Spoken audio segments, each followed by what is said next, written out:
Hi. Just one more question.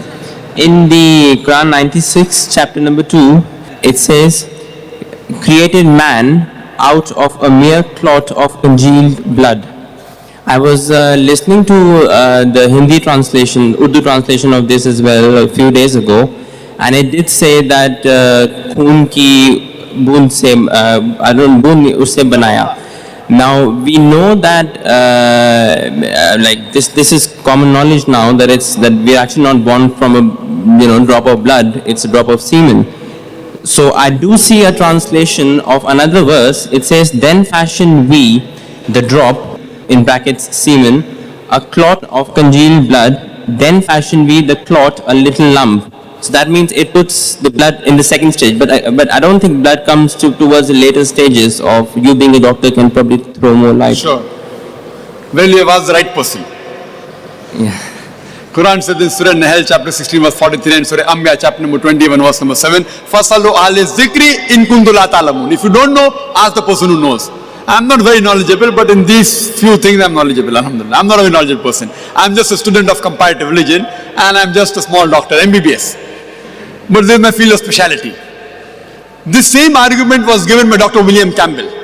There's a person by the name of Dr. William Campbell who's a medical doctor and got a PhD in writing a book against the Quran. He wrote a book saying there are 30 scientific errors in the Quran. And for 8 years no Muslim replied. So the American students, they called me for a debate and I went to US in Chicago a few years back and we had a debate on the topic, the Bible and the Quran in the light of science. And one of his arguments was the same, what you post, that the first two verses of the Quran to be revealed, or Surah Alaq, or Surah Iqra, chapter 96, verse number 1 and 2, it says, Iqra bismi rabbikal lazi khalaq, khalaqal insana min alaq. Read, recite or proclaim in the name of thy Lord who created man from a congealed clot of blood. He said that this was basically copied. The Greeks first thought that human beings are made from blood. It's an old theory which is proved wrong. And I as a medical doctor know, yes, human beings are not made from blood. So Prophet Muhammad, peace be upon him, he did a research. He copied from this Syrian, who copied from that Greek, and a big list he made, research. And he said, see, Muhammad sallallahu alaihi wasallam, knows billah, Prophet Muhammad, he copied from the Syrian, from this, and he gave a big lineage where he got it from, his research. His PhD did. He's a PhD doctor and a medical doctor. Then he further goes to say that all the translation you read, it says blood, blood, blood. But latest, some of the Muslims translate alaqa as a leech-like substance. He knew it, which you don't know. He knew it. But in defense he's saying, we have to take the meaning what was present at the time of revelation of the Quran.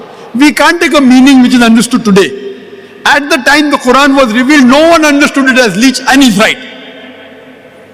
Therefore, all the contemporary tafasirs you read, all say blood. None of them say alaqa is leech-like substance, which we agree. Alaqa has got three meanings: a congealed clot of blood, something which clings, and a leech-like substance. And Professor Keithmore was shown this verse of the Quran. He goes under a microscope. He says, I don't know, it looks like a leech. He observed the early stages of embryo in a microscope and compared it with a photograph of a leech, and he was shocked at the striking exact resemblance. So today medical science confirms that the embryo looks like a leech. But his argument is, you have to take the meaning what was prevalent that time, not today. And he gives the example that Quran says and the Bible says don't have pig. But today in America, pig also refers to a policeman. So would you say Quran says don't eat a policeman? And the people started to laugh. I couldn't say anything because he was speaking. I have to follow the rule. But my turn came to speak and I said, what Dr. William Campbell says is correct as far as the Bible is concerned.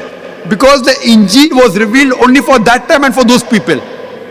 So whatever meaning was revealed that time you have to take. But the Quran was not revealed only for the Muslims or the Arabs, only for that time. It was revealed for the whole of humanity until eternity. So you have to take all the meanings from the time of revelation till the day of judgment. All the meanings should be taken into consideration. Can be one is correct, can be all are correct. And this William Campbell, he's practiced in Morocco. He even knows Arabic as a language. So doctor, medical doctor, MD. I am only MBBS. He's better than me, MD. PhD in writing a book against the Quran. Knows Arabic language. I don't know Arabic as a language.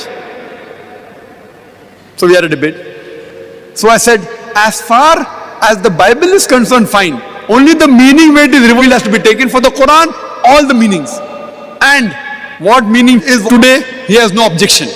Because Professor Keith Moore, who's one of the highest authority at that time in the field of embryology, he confirmed and wrote in his new edition that the embryo looks like a leech, so he cannot object. But we also know that the second meaning, it clings. Something which clings is correct because the embryo clings to the uterine wall. The latest research also says that in the initial stages, in the embryo, the blood does not circulate. So it looks like a congealed clot. So even the congealed clot is correct, which science has testified today. What the Quran says that it made from a congealed clot, by appearance, it looks like a congealed clot. By function, it clings to the uterine wall. And by shape, it even looks like a leech. So Alhamdulillah, all three are correct. Even congealed clot is correct, even something which clings as well as leech-like substance. Hope that answers the question.